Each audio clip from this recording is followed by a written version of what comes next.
Hi,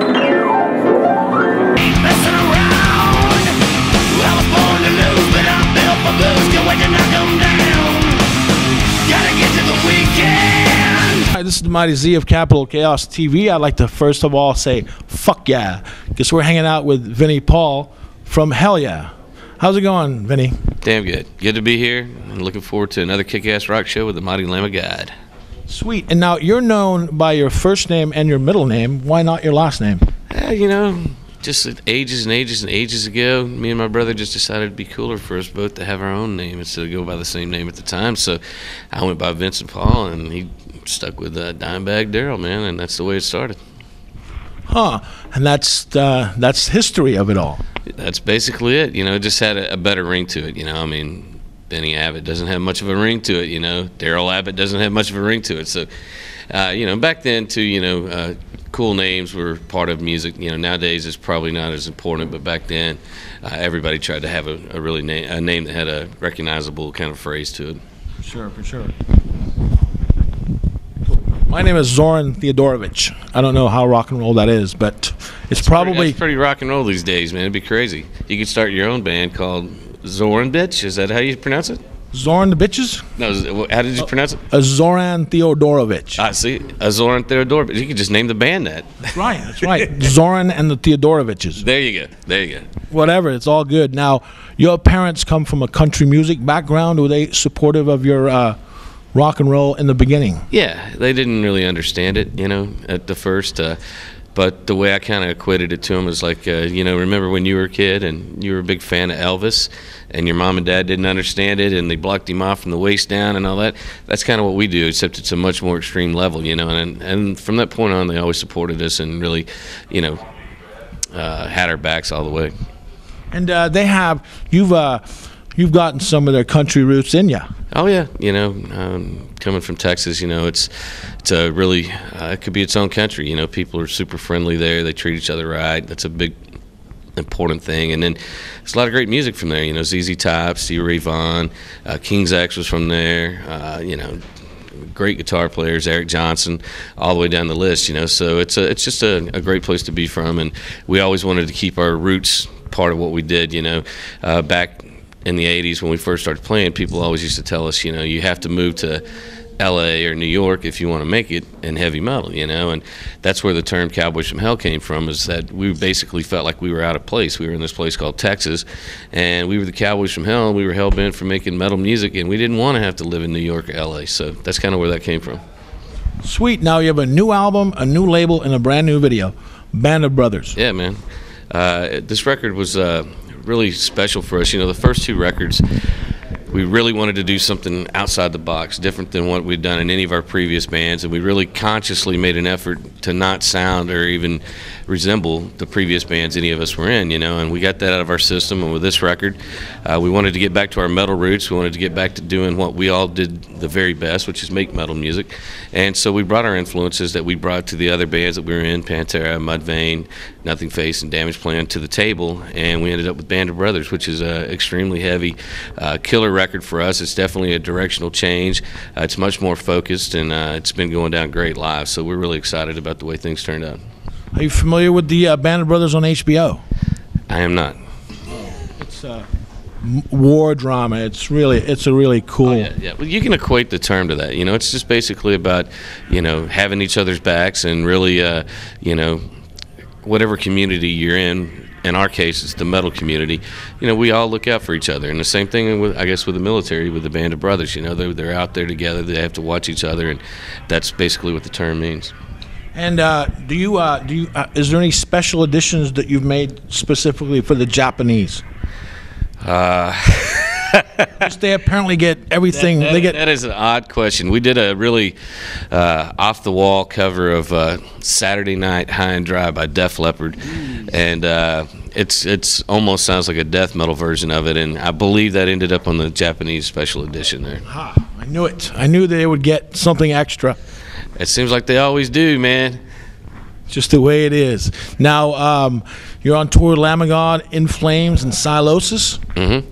It's been one of the best tours I've ever been a part of. You know, it's you know, Hellyeah was a very diverse band when it first came out, and we were able to tour with a lot of different kind of bands. And with a heavier record, it's better for us to tour with this kind of lineup.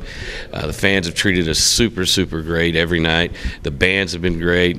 You know, known the Lamb of God guys forever, and it's just been really special to be a part of this tour. And we're looking forward to kicking some more ass tonight. That's awesome. We look forward to checking you guys out as well. Now, today is the anniversary of Chuck Schuldiner's death from death. Yeah. And do you, from death, do you, you guys came out around the same time, you guys, the early 80s? I never knew any of those guys. Okay. You know, we never did any shows or knew any of them. It's just, I don't know, it seems like December's a really bad month for a lot of great people, you know, passing on, and it's we never want to forget them. We always want to remember them, and we did a really special thing the other night for Dime on December 8th in Kansas City. You know, it used to be a miserable day for me, and as time has gone along, I've gotten to where I can handle it, and it's almost to the point now where I really embrace, you know, all the love and everything that comes along with it, and had the Lamb of God guys and In Flames and Silosis come up on stage, and we did a tribute and a shout out to Dime, and the crowd chanted Dime's name was louder than ever, and it was a beautiful feeling, man. That's awesome. And now your bus recently broke down in Farmington. It broke down in Kansas City, and we were able to get to Denver and make that show, but it was just no way possible to make it to Farmington. We're really sorry to any and all fans that were there. I understand Lamb of God, and you know, of course, In Flames and Silosis carried the torch and kicked ass, and we were able to hook back up last night in Las Vegas, and we're here in San Francisco tonight, and the bus ran awesome, and keep my fingers crossed, we should make it all the way to Seattle and then make it home for Christmas. And for you viewers out there, the shaking that you're seeing is actually an earthquake that's going on, but we're hanging out here with the mighty Vinnie Paul. All we can really say is fuck the earthquake. We got 5 minutes left. Now, a lot of the world is coming, right? Well, yeah, we don't like. We would appreciate some sort of tornado or an earthquake prior to it. It would suck to just disappear. Sort of warning, right? Nah, we're all going to be here for, you know, a long, long time. I think that's all crazy shit, and you know, it's good to be here right now. Hey, 12/12/12 happened, right? Yeah. And it won't ever happen again, right? So here we go. Let's just keep rocking and rolling. Yeah, I think the Mayans were just brilliant at marketing, and people just don't see it that way, you know? Somebody believes in it, so, you know, get your end of the world kit. Now, a lot of people have succumbed to alcoholism and drug addiction on the road. You've been at it for almost 3 decades, and you seem, you obviously you're a party animal. Yep. However, you seem to not have succumbed to that. What is the secret? It's called moderation, man. You know, first of all, I've never delved in any drugs. You know, I've been scared of them because I see what they do to other people. Alcohol is something that's just available, and you know, you can also see what it does to other people if you wake up and start drinking a bottle of vodka and it really turns into a bad problem, you know.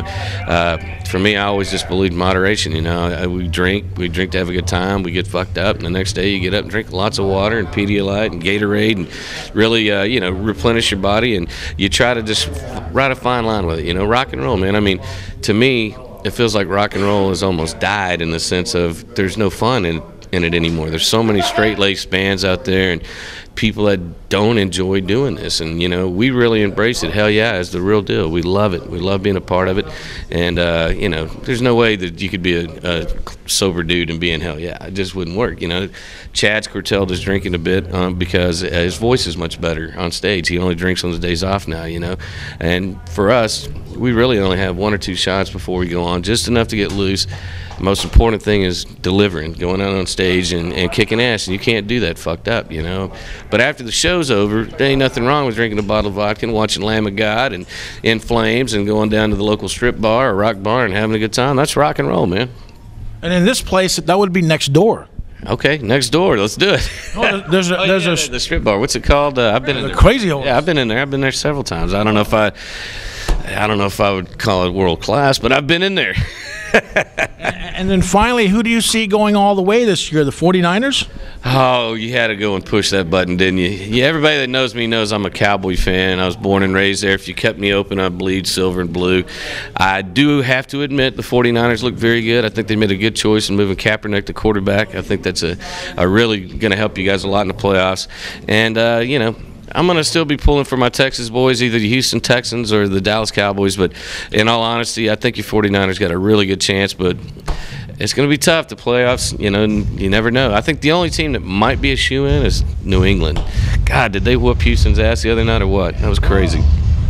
Well, I would just like to say that I'm a Steelers fan that lives in Oakland, and fuck the 49ers. Fan, we got a big game this Sunday. Cowboys and Steelers at our place, and I predict the Cowboys are going to win. Oh, shit. Well, good for you and your predictions. I thought you were going to predict that the Steelers were going to win. Well, I do, but I don't have to say it. Well, let's just put a $5 bet on it. There we go. $5, man. That's right. All right. Go Cowboys, baby. Go Steelers.